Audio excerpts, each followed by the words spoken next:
একটি ঘর বানিয়ে দিও সে বিভীষিকাময় মহাদিনে তোমার প্রতিবেশী করে নিও মালিক তুমি জান্নাতে তোমার কাছে আমার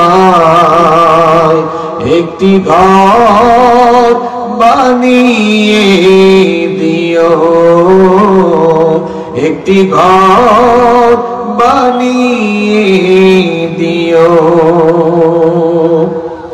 যেদিন কেহ আসবে না কারো কোনো কাজে যেদিন পাপী পাপের বোঝায় মরবে লাজে যেদিন কেহ আসবে না কারো কোনো কাজে যেদিন পাপী পাপের বোঝায় মরবে লাজে পুল সিরাত পার হতে গিয়ে পিছলে যাবে কত পথিক আবার কেহ পুণ্য নিয়ে পার হয়ে যাবে ঠিক ঠিক সে মহাদিনে মহাক্ষণে সে মহাদিনে মহাক্ষণে পার করে তুমি দিও মালিক তুমি জান্নাতে তোমার কাছে আমার একটি ঘর বানিয়ে দিও একটি ঘর বানিয়ে দিও তুমি দিও হাউজে কাউসারে পাশে স্থান দিও তুমি শীতল আরশের নিচে সম্মান তুমি দিও হাউজে কাউসারে পাশে স্থান দিও তুমি শীতল আরশের নিচে সম্মান প্রিয় রাসূলের প্রিয় উম্মত উতরে যাবে মহাবিচার পরমানন্দে জান্নাতে সাজাবে নব সংসার সে মহানন্দে জান্নাতে সে মহানন্দে জান্নাতে নবীর পাশে জায়গা দিও মালিক তুমি জান্নাতে তোমার কাছে আমার একটি ঘর বানিয়ে দিও একটি ঘর বানিয়ে দিও। বাংলাদেশের ঐতিহ্যবাহী সাতক্ষীরা জেলার কালীগঞ্জ উপজেলায় অবস্থিত খুবদিপুর ঈদগাহ ময়দানে আয়োজিত 24-এর গণ অভ্যুত্থানে যারা শহীদ হয়েছেন সেই সকল বীর শহীদদের স্মরণে আয়োজিত ছাত্র জনতা প্রবাসী খুবদিপুর ও আব্দুলখালী এলাকাবাসীর যৌথ ব্যবস্থাপনায় আয়োজিত আজকের এই ঐতিহাসিক তাফসীরুল কোরআন মাহফিলের সমাপনী অধিবেশনের মুহতারাম শ্রদ্ধাভাজন সভাপতি বিশিষ্ট ব্যবসায়ী ও সমাজসেবক আপনাদের সকলের প্রিয় এবং ভালোবাসার মানুষ জনাব আলহাজ শেখ গোলাম মাহমুদ সাহেব, হাইয়াহুল্লাহ ওয়া আতালাল্লাহু উমরাহ ওয়া বারাকাল্লাহু ফি হায়াতিহি। আমরা সবাই বলি আমিন। আজকের মাহফিলের সম্মানিত অতিথিবৃন্দ, বাংলাদেশ জাতীয়তাবাদী দল বিএনপি কালীগঞ্জ উপজেলা শাখার সাবেক সভাপতি এবং সাতক্ষীরা জজ কোর্টের সম্মানিত পিপি পাবলিক প্রসিকিউটর জনাব অ্যাডভোকেট শেখ আব্দুস সাত্তার, শহীদ ঈদগাহ বাংলাদেশ জামায়াতে ইসলামী সাতক্ষীরা জেলা শাখার সংগ্রামী সেক্রেটারি জনাব আলহাজ মোহাম্মদ আজিজুর রহমান, সাতক্ষীরা কালীগঞ্জ থানার সম্মানিত অফিসার ইনচার্জ জনাব মোহাম্মদ হাফিজুর রহমান, আল্লাহ তাআলা সকলকে দ্বীনের জন্য, কোরআনের জন্য কবুল করে নেন। আমরা সবাই বলি আমিন। পোস্টারে উল্লেখিত অন্যান্য সম্মানিত অতিথিবৃন্দ, সবার জন্য দোয়া করছি আল্লাহ তাআলা সকলকে দ্বীনের জন্য, কোরআনের জন্য কবুল করে নেন। আমরা সবাই বলি আমিন। মাহফিলে উপস্থিত এই এলাকার গণ্যমান্য এবং বিশিষ্ট ব্যক্তিবর্গ, উপস্থিত বিভিন্ন রাজনৈতিক দলের সম্মানিত নেতৃবৃন্দ, সামাজিক নেতৃবৃন্দ, আমার সামনে বসা আমার বাবার বয়সী সম্মানিত মুরব্বিয়ানে ইযাম, যুগে যুগে আল্লাহর জমিনে আল্লাহর দ্বীন প্রতিষ্ঠায় যারা অগ্রসেনানীর ভূমিকা পালন করেছেন, আমার কলিজার টুকরা প্রিয় যুবক, তরুণ এবং ছাত্র ভাইয়েরা, পর্দার আড়াল থেকে শ্রবণরতা শ্রদ্ধেয়া মা এবং বোনেরা, উপস্থিত মিডিয়ার প্রিয় কর্মী এবং সাংবাদিক ভাইয়েরা, প্রশাসন এবং গোয়েন্দা সংস্থার সম্মানিত ভাইয়েরা, প্রিয় কালীগঞ্জ তথা আমার সম্মানিতরা সাতক্ষীরাবাসী, আপনারা সবাই কেমন আছেন? আপনারা সকলে কেমন আছেন? আলহামদুলিল্লাহ। আমাকেও আপনারা জিজ্ঞেস করেছেন, এজন্য আপনাদের প্রতি ধন্যবাদ এবং কৃতজ্ঞতা জ্ঞাপন করছি। আলহামদুলিল্লাহ আলা কুল্লি হাল ওয়া ফি কুল্লি মাকান। আলহামদুলিল্লাহ, মহান রব আমাকেও ভালো রেখেছেন, আমাদের সবাইকে সুস্থতার সাথে বাঁচিয়ে রেখে আজকের এই সুন্দর, বরকতময়, নান্দনিক এবং জান্নাতি এই আয়োজনে আমাদেরকে শামিল হওয়ার তৌফিক যিনি দান করেছেন, গলার আওয়াজ বড় করে সবাই বলেন তো তিনি কে? সেই মহান রবের জন্য হৃদয়ের সবটুকু ভালোবাসা, আবেগ, অনুভূতিকে উজাড় করে দিয়ে খুশি মনে, প্রাণবন্ত আওয়াজে, উচ্চ কণ্ঠে কালিমাতুশ শুকর আদায় করে আমরা সকলেই পড়ছি আলহামদুলিল্লাহ। আমার সাথে সকলে পড়ুন রব্বানা লাকাল হামদ হামদান কাসীরান তাইয়িবান মুবারাকান ফীহি। সবাই বলুন ইয়া রাব্বি লাকাল হামদু ওয়া লাকাশ শুকরু কামা ইয়ানবাগি লিজালালি ওয়াজহিকা ওয়া আযীমি সুলতানিকা। মহব্বতে পড়ুন লাকাল হামদু বিল ঈমান ওয়া লাকাল হামদু বিল ইসলাম ওয়া লাকাল হামদু বিল কুরআন। আমরা প্রশংসা করলাম কার? বুঝে শুনে বুদ্ধিমানের মতো জবাব দেন, ফায়দা হয়েছে কার? কেউ কেউ বলছে আল্লাহর। প্রশংসা করেছি আল্লাহর, কিন্তু ফায়দা হয়েছে। আমরা যদি এখানে কোনো ব্যক্তির প্রশংসা করতাম, গুণগান গাইতাম, ফায়দা আমাদের হতো না তার হতো? কিন্তু আমরা অনেকে বুঝি না। আমাদের দেশে অনেকে আছে, বক্তৃতা আরম্ভ করলে আল্লাহর নামও নেয় না, রসুলের নামও নেয় না, বিসমিল্লাহও পড়ে না, দেখা যায় মাইক হাতে নিয়ে মাইকের সামনে গিয়েই তারপরে 2-3 মিনিট তার নেতা নেত্রীর গুণগান করবে। আমার আস্থা, আমার অভিভাবক, আমার অনুপ্রেরণা, আমার অভিভাবক, আমার এই, আমার সেই, এইরকম করতে করতে 1-2 মিনিট চলে যায়, 2-3 মিনিট চলে যায়। এই যে সে কথা বলছে, কথা বলার শক্তি তাকে দিয়েছেন কে? এজন্য শুরুতে প্রশংসা আদায় করার দরকার ছিল কার? আল্লাহর শুকরিয়া আদায় করতে জানে না, আল্লাহর নাম রসুলের নাম আবার নিতে জানে না, নিবে কেমনে? অন্তরে তো ভয় আছে, কারণ যদি বক্তব্যের শুরুতে আল্লাহ আর রসুলের নাম নেয় তাহলে তার নেতা নেত্রীরা আবার তার মধ্যে মৌলবাদ আর জঙ্গিবাদের গন্ধ খুঁজে কিনা, এজন্য ভয়ে নিতে পারে না। আরে যেই দলে থাকলে আল্লাহ আর রসুলের নাম নিতে গেলে জঙ্গিবাদের ভয়, কিংবা অন্যান্য ভয়ভীতি কাজ করে যে দলে থাকলে আল্লাহ এবং রসুলের নাম নেওয়া যায় না, সেই দল করা কোনো মুসলমানের জন্য জায়েজ হতে পারে না। তোমার ওই নেতা নেত্রীর মুখে লাথি মেরে আল্লাহর কোরআনের দিকে চলে আসো। আল্লাহর নাম রসুলের নাম যদি আমাকে নিতেই দেয় না, তাহলে এ কি আমার জন্য আদর্শ হতে পারে? জোরে বলেন, আদর্শ হতে পারে? আমাদের রব যিনি গলার আওয়াজ বড় করে বলেন, তিনি কে? আমার খালিক কে? আমার মালিক কে?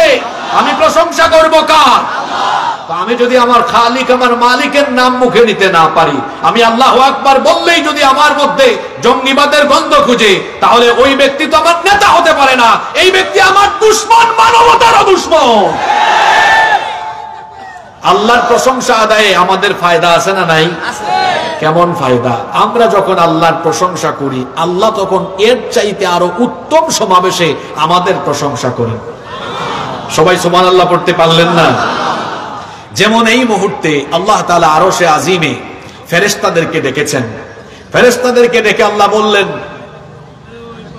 আমি মানুষ বানানোর সময় তোমরা আমাকে নিষেধ করেছিলে, তোমরা বলেছো আমি যেন এদেরকে দুনিয়াতে না পাঠাই, এরা বিশৃঙ্খলা করবে।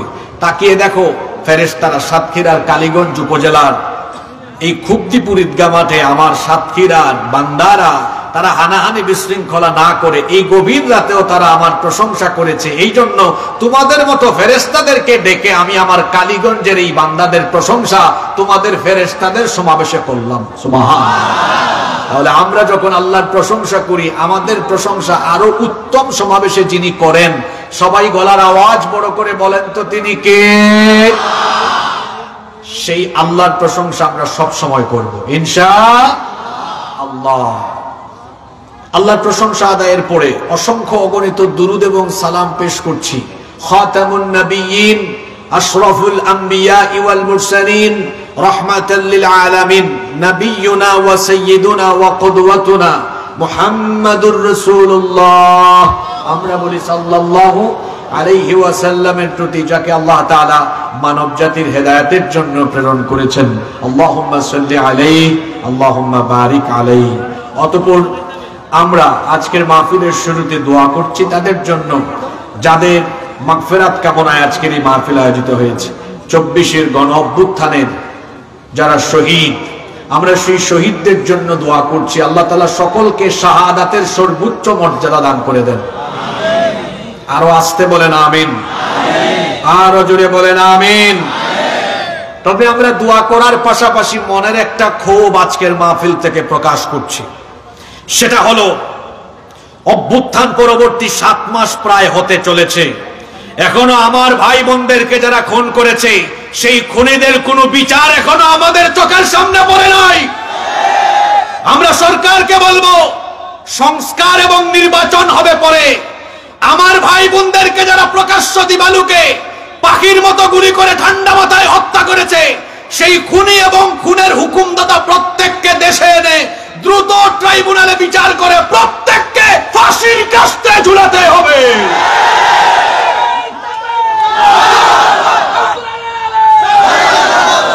আমার দেশে বিএনপি, জামাত, জাতীয় পার্টি, অন্যান্য যত রাজনৈতিক দল আছেন সবাইকে বলবো, খুব লাফালাফি শুরু করেছেন আপনারা নির্বাচন নিয়ে।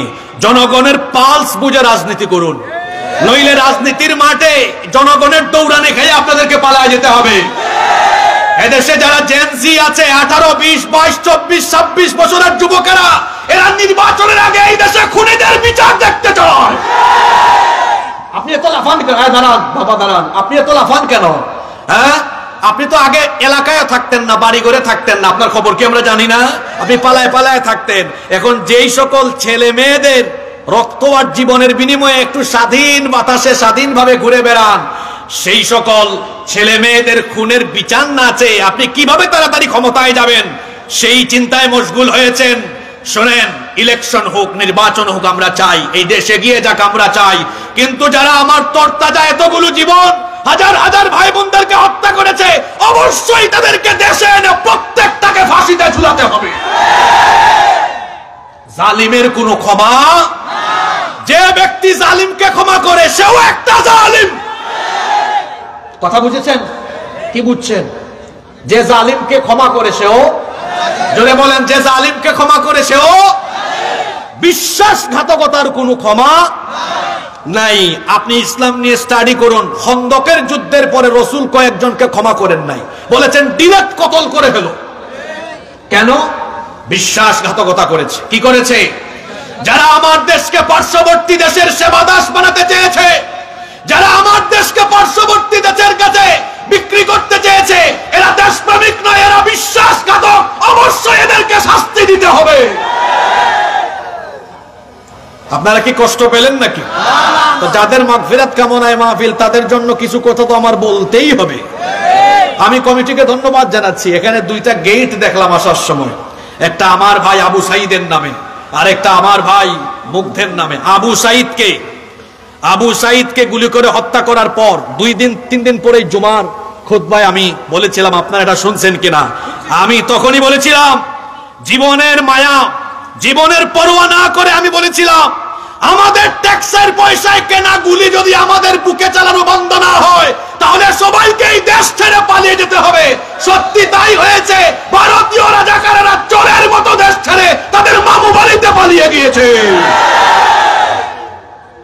ওখানেই থাকেন, আর ছট করে আসলে আরো ভালো আসেন, কারণ ছেলেগুলা 5 তারিখ পায় নাই, যদি একটু পায় একটু মেহমানদারির সুযোগ পাবে। ঠিক না বে ঠিক?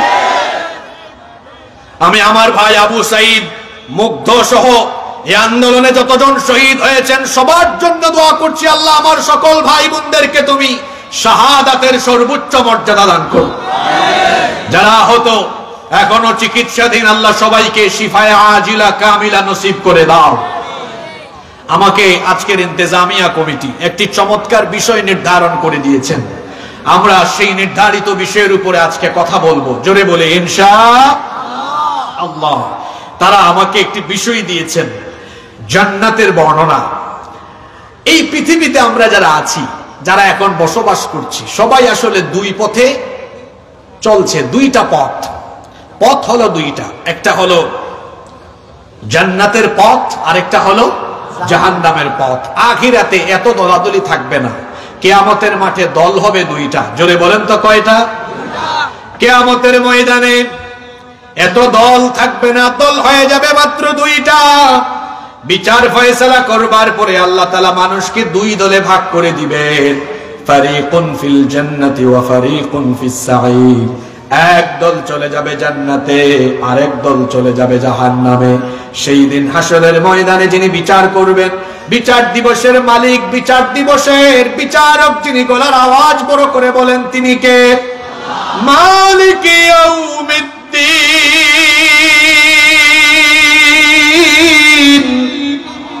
বিচার দিবসের মালিক যিনি, সবাই বলেন তিনি কে? সে আল্লাহর বিচারে কোনো প্রহসন নাই, সে আল্লাহর বিচারে কোনো বেইনসাফি নাই, জুলুম নাই, অবিচার নাই। আমরা তো বিচার ফয়সালা করতে গিয়ে মাঝে মাঝে তদন্তেও ভেজাল লাগাই দেই। বিচার ফয়সালা করতে গিয়ে মাঝে মাঝে আমরা বিচারের নামে নিরপরাধ মানুষের উপরও বিচার করে জুলুম করে নিরপরাধীকে অপরাধী বানাইয়া সাজা দেয়। এমন নমুনা আমার সোনার বাংলাদেশে আছে না নাই? আসতে বলবেন না, জোরে বলেন আছে না নাই? কিন্তু আল্লাহর বিচারে কোনো জুলুম নাই।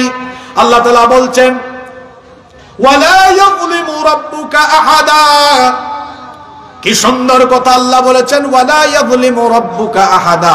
তোমার রব কারো উপরে জুলুম করবেন না। ফামান ইয়ামাল মিসকালা যাররাতিন খায়রান ইয়ারা ওয়া মান ইয়ামাল মিসকালা যাররাতিন শাররান ইয়ারা।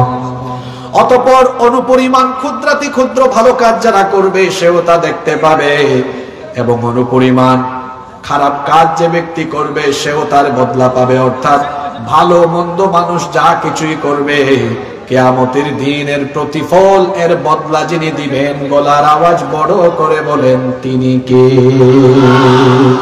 সেদিন দুই দল হবে, এক দল জান্নাতি, আরেক দল জাহান্নামী। জাহান্নাম তো সীমাহীন দুঃখ কষ্টের জায়গা, আর তার বিপরীতে জান্নাত হলো চিরস্থায়ী নিয়ামত আর সুখ শান্তির জায়গা। জোরে বলেন সুবহানাল্লাহ। আমাদের গন্তব্য, আমরা যেতে চাই কোথায়? সবাই তো বললেন না, যেতে চাই কোথায়? এই যে জান্নাতে যেতে চান, এই জান্নাতটা কেমন করে আল্লাহ বানিয়েছেন এটা আমরা অনেকে ভালোভাবে জানি না। আজকে আমরা আল্লাহর কোরআন থেকে আর নবীর হাদিস থেকে আল্লাহর জান্নাতের সব বর্ণনা জানবো, পাশাপাশি এই জান্নাতে কেমনে সহজে যাওয়া যাবে আমরা কোরআন হাদিস থেকে কিছু আমলও জানবো। জোরে বলি ইনশাআল্লাহ। রব্বুল আলামিন আমাদের জন্য কত ফ্যান্টাস্টিক করে, কত চমৎকার করে এই জান্নাতকে বানিয়েছেন শুনেন। কোরআন কারীমের 32 নম্বর সূরা সূরাতুস সাজদা এর 17 নম্বর আয়াতে আল্লাহ তাআলা বলছেন, ফালা তা'লামু নাফসুম মা উখফিয়া লাহুম মিন কুররাতি আয়ুনিন জাযাআন বিমা কানু ইয়ামালুন। আল্লাহ তাআলা বলছেন, অতঃপর কেউ জানে না তাদের কৃতকর্মের প্রতিফল হিসাবে তাদের জন্য কেমন চক্ষু জুড়ানো, নয়ন প্রীতিকর, চক্ষু শীতলকারী জান্নাত আল্লাহ তাআলা রেখেছেন। হাদিসে কুদসিতে আল্লাহ তাআলা আরো বলেছেন, আ'আদাতু লিইবাদিয়াস সালিহিন, আমি আমার নেককার বান্দাদের জন্য জান্নাতের এমন সব নিয়ামত প্রস্তুত করে রেখেছি। আল্লাহ তাআলা বলছেন, মা লা আইনুন রাআত, যেই নিয়ামতরা যে এখনো পৃথিবীর কোন চক্ষু অবলোকন করেনি, ওয়ালা উযুনুন সামিআত, যেই নিয়ামতের কথা এখনো পৃথিবীর কোন কান শুনতে পায়নি, ওয়ালা খাতারা আলা কলবি বাশার, জান্নাতের যে নিয়ামতের কথা পৃথিবীর কোন মানুষের অন্তঃকরণ এখনো উপলব্ধি করতে পারেনি, এই রকমের জান্নাত জান্নাতীদের জন্য যিনি প্রস্তুত করেছেন তিনি কে? যেই জান্নাতের কথা আমরা শুনি, আল্লাহ তাআলা সেই জান্নাত জান্নাতীদের জন্য কত বিশাল করে, কত বড় করে বানিয়েছেন। খেয়াল করে শুনেন, আল্লাহ তাআলা কোরআনে কারীমের 3 নম্বর সূরা আলে ইমরানের 133 নম্বর আয়াতে বলছেন, ওয়াসারিউ ইলা মাগফিরাতিন মির রাব্বিকুম ওয়া জান্নাতিন আরদুহাস সামাওয়াতু ওয়াল আরদু উইদ্দাত লিল মুত্তাকিন। আল্লাহ তাআলা বলছেন, তোমরা তোমাদের রবের ক্ষমা আর সেই জান্নাতের দিকে অগ্রসর হও, যেই জান্নাতকে আল্লাহ তাআলা তোমাদের জন্য, সামাওয়াত শব্দ আল্লাহ দিয়েছেন, এক বচন দেন নাই, বহু বচন দিয়েছেন। আল্লাহ তাআলা বলছেন, যেই জান্নাতকে আল্লাহ তোমাদের জন্য 7 আসমান আর জমিন যত বড় তার চাইতে আরো বিশাল করে এক একটা জান্নাত যিনি বানিয়েছেন তিনি কে? আপনাদের মনোযোগ আছে তো? মনোযোগ আছে সবার? এক একটা জান্নাত কত বড় শুনেন। সর্বশেষ যেই ব্যক্তি জান্নাতে যাবে সেই ব্যক্তির ঘটনা শুনেন, যাকে আল্লাহ তাআলা সবার শেষে জাহান্নাম থেকে মুক্তি দিয়ে জাহান্নামের দরজা চিরদিনের জন্য লক করে দিবেন। সেই সর্বশেষ জাহান্নামী ব্যক্তি, তাকে মুক্তি দিয়ে আল্লাহ তাআলা যেই ব্যক্তিকে সবার শেষে জান্নাতে দিবেন সেই ব্যক্তির ঘটনা বলছি। আল্লাহ তাআলা ফেরেশতাদেরকে বলবেন, জাহান্নামের ভেতরে একটা বাটি চালান দাও। বাটি চালান বুঝেন আপনারা? আপনাদের এলাকায় কি শব্দ বলে এটা? মানে চিরুনি অভিযান, এটা বুঝছেন তো? আল্লাহ ফেরেশতাদেরকে বলবেন, জাহান্নামের ভেতরে একটা চিরুনি অভিযান দাও। দেখো, অন্তরে ঈমান ছিল, আমাকে সাজদা দিয়েছে, অন্তরে ঈমান ছিল, এই রকমের কোন ব্যক্তি জাহান্নামের ভেতরে পাওয়া যায় কিনা? হয়তো পাপের কারণে, গুনাহের কারণে আমি তাকে শাস্তি দিয়েছি, জাহান্নামে দিয়েছি, কিন্তু ঈমান ছিল, এই ধরনের ব্যক্তিগত এখনো দেখো জান্নাতে আছে কিনা। ফেরেশতারা খুঁজে খুঁজে সেই ব্যক্তিদেরকে বের করবে, বের করে করে এদেরকে জাহান্নাম থেকে বের করবে। একেবারে সব শেষে যে ব্যক্তিকে জাহান্নাম থেকে বের করা হবে, আল্লাহর নবী বলেছেন, সেই ব্যক্তি দীর্ঘকাল, দীর্ঘ বছর যাবৎ জাহান্নামে পুড়তে পুড়তে পুড়তে পুড়তে তার পুরো শরীরটা জরাজীর্ণ একেবারে জীর্ণ শীর্ণ হয়ে যাবে। তার গোটা শরীরটা একেবারে তমসাচ্ছন্ন নিকষ কালো অবস্থায় রূপ নিবে। লোকটা দাঁড়াতে পারবে না, বসতেও পারবে না, হামাগুড়ি দিয়ে দিয়ে কষ্ট করে করে তাকে জান্নাত থেকে বের করা হবে। সেভাবে হামাগুড়ি দিতে দিতে দিতে দিতে জাহান্নাম থেকে বের হবে। বের করার পরে সে জাহান্নাম থেকে বের হয়ে জাহান্নামের দিকে তাকায় কাঁদতে থাকবে। আল্লাহ বলবেন আমার বান্দা তুমি কাঁদো কেন? তখন এই ব্যক্তি বলবে আল্লাহ এজন্য কান্না করতেছি, দীর্ঘ সময় পর্যন্ত এই জাহান্নামের আগুনে তুমি পুরায়া আজকে যে আমাকে জাহান্নাম থেকে বের করেছো, আমি এই জন্য তোমার প্রশংসা করতেছি, শুকরিয়া করতেছি। আর তাকায় দেখতেছি আরে কত কষ্ট করে জায়গায় ছিলাম, আজকে আমি জাহান্নাম থেকে বের হয়েছি, আপনি আমাকে বের করেছেন। মনে হচ্ছে যেন আমি যে কত শান্তি পেলাম, এটা বোঝানো আমার দ্বারা সম্ভব নয়। আল্লাহ তাআলা তখন সেই ব্যক্তিকে বলবেন ওই যে দেখো সামনে তোমার জন্য একটা সুন্দর গাছ আছে।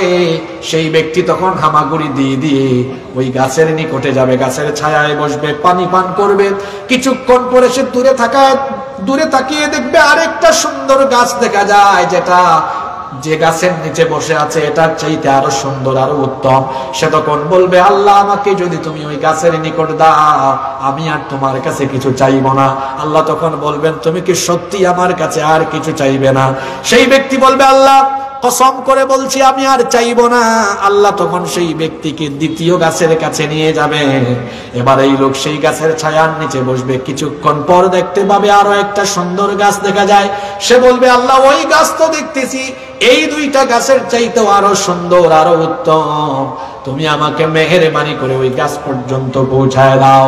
তখন আল্লাহ তাআলা বলবেন বান্দারে তুমি তো বলেছিলে তুমি আর আমার কাছে কিছু চাইবে না। সে তখন বলবে আল্লাহ এটাই শেষবার চাইলাম, আমাকে দাও। তখন আল্লাহ তাআলা সেই ব্যক্তির এই আবেদন মঞ্জুর করে সেই গাছ পর্যন্ত দিবেন। এবার সেই ব্যক্তি আল্লাহ তাআলার কাছে ফরিয়াদ করবে আল্লাহ জাহান্নাম থেকে তো তুমি আমাকে মুক্তি দিয়েছো, কিন্তু তুমি জান্নাতকে কত সুন্দর করে বানিয়েছো এটা তো আমি জানি না। আমি তোমার বানানো জান্নাতকে জান্নাতের ভিতরে ঢুকে নয়, জান্নাতের বাহির থেকে এক নজর একটু দেখতে চাই, দেখার সুযোগটা আমাকে দাও। শুনতেছেন? জান্নাত কেমন করে বানিয়েছো আমাকে দেখার এক নজর সুযোগ দাও। আল্লাহ বলবেন বান্দা তুমি না বলেছো আমার কাছে আর কিছু চাইবে না, এখন আবার চাইলে কেন? সে বলবে আল্লাহ আর চাইবো না, এটাই শেষবার। আল্লাহ তাআলা তখন বলবেন ঠিক আছে, ফেরেশতাদেরকে বলবেন আমার এই বান্দাকে জান্নাতের গেটের কাছে নিয়ে যাও, যেন সে বাহির থেকে জান্নাতটা একটু দেখতে পারে। এবার ফেরেশতারা এই ব্যক্তিকে জান্নাতের দরজার কাছে নিয়ে যাবে। জান্নাতের দরজার কাছে যাওয়ার পরে সেই ব্যক্তির কানে জান্নাতীদের আওয়াজ আসতে থাকবে, আল্লাহু আকবার। জান্নাতীদের আওয়াজ শুনে, জান্নাতীদের সাউন্ড শুনে সেই ব্যক্তি বলবে আল্লাহ আমি তো জান্নাতীদের আওয়াজ শুনতেছি, জান্নাতের বাহির থেকে জান্নাতকে ভালোভাবে দেখাও যায় না, অল্প অল্প দেখতেছি। আল্লাহ গো তোমার কাছে আমি আরেকটা বার ফরিয়াদ করছি, দয়া করে একটা বার আমাকে জান্নাতে ঢোকার সুযোগ দাও। আমি জান্নাতে থাকতে চাইবো না, একবার শুধু দেখার সুযোগ দাও। আল্লাহ বলবেন তুমি তো বারবার বলো আর কিছু চাইবে না, কিন্তু এরপরে কেন আবার চাইলে? এই ব্যক্তি বলবে আল্লাহ আর চাইবো না, একবার শুধু ভিতরে ঢোকাও, দেখেই আমি আবার বের হয়ে আসবো। আল্লাহ তখন বলবেন ঠিক আছে যাও, তোমাকে অনুমতি দেওয়া হলো। সুবহানাল্লাহ। এই লোকটা তখন জান্নাতের গেটের কাছে গিয়ে ঢুকতে চাইবে, কিন্তু ফেরেশতারা বাধা দিবে। ফেরেশতা বলবে কে আপনি, কেন এখানে ঢুকতে চান? তখন সে বলবে আমাকে তো আল্লাহ তাআলা পারমিশন দিয়েছেন জান্নাতটা একটু দেখে আসার জন্য। ফেরেশতা তখন বলবে না, আপনার মতো কালো চেহারার মানুষ জান্নাতে ঢোকার কোনো পারমিশন নাই। ওই যে একটু আগে বলছিলাম লোকটাকে জাহান্নামের আগুনে পুরাতে পুরাতে লোকটার পুরো শরীর কি হয়ে গিয়েছে? কালো হয়ে গিয়েছে। কোন কালো মানুষ জান্নাতে যাবে না, যাদের চামড়া একটু কালো। আপনারা আবার হতাশ হয়ে যাইয়েন না, কারণ যখন জান্নাতীরা জান্নাতে ঢুকবে সকলের চেহারাকে আল্লাহ তাআলা পূর্ণিমার চাঁদের চাইতেও আরো সুন্দর বানিয়ে জান্নাতে ঢুকাবে। ফেরেশতা তখন বলবেন তোমার তো জান্নাতে যাওয়ার পারমিশন নাই, এই চেহারা নিয়ে জান্নাতে যেতে পারবা না। তখন তার মন খারাপ হয়ে যাবে। ফেরেশতা বলবে মন খারাপ করো না, ওই যে জান্নাত আর জাহান্নামের মাঝখানে নাহরুল হায়াত নামক একটা ঝর্ণা আছে, ওখানে যাও, ওই ঝর্ণা বা কুয়ায় গিয়ে একটা ডুব দাও, গোসল দিয়ে আসো। লোকটা হামাগুড়ি দিয়ে দিয়ে ওই ঝর্ণা বা ওই কুয়ার কাছে যখন যাবে, যাওয়ার পরে কোনো মতে একটা ডুব যখন মারবে, লোকটা ডুব দিবে কালো চেহারা নিয়ে, কিন্তু যখন সে উঠবে, উঠার সময় জান্নাতি সুন্দর হাস্যোজ্জ্বল পূর্ণিমার চাঁদের চাইতেও আরো চমৎকার চেহারা নিয়ে ঝর্ণা বা কুয়া থেকে দাঁড়াবে। এরপরে লোকটা গেটের কাছে আসবে, ফেরেশতা তখন বলবে আহলান ওয়া সাহলান, তোমাকে মুবারকবাদ, ঢুকো। লোকটা আবার ঢুকবে, ঢুকার পরে আবার জান্নাত ঘুরে ঘুরে দেখবে, ঘুরে ঘুরে দেখবে, এরপরে কাঁদতে থাকবে। আল্লাহ জিজ্ঞেস করবেন, বান্দারে তুমি কাঁদো কেন? ফের তখন এই ব্যক্তি বলবে, আল্লাহ এই জন্য কাঁদতেছি, তুমি তো আমাকে বলেছো, পারমিশন দিয়েছো জান্নাতটা দেখার জন্য, তোমার এত বিশাল জান্নাত আমি দেখতেছি, আমার মনটা চাইতেছে এখানে যদি থাকতে পারতাম। আল্লাহ গো, তোমার কাছে কেমনে বলবো, সাহস হয় না। আল্লাহ বলেন, তুই না আগে বললি আর আমার কাছে চাইবে না? তখন বান্দা সাহস করে বলেই ফেলবে, আল্লাহ তুমি যদি দয়া করে আমাকে জান্নাতে ঢুকাতে পারো, তো তুমি কি দয়া করে তোমার জান্নাতে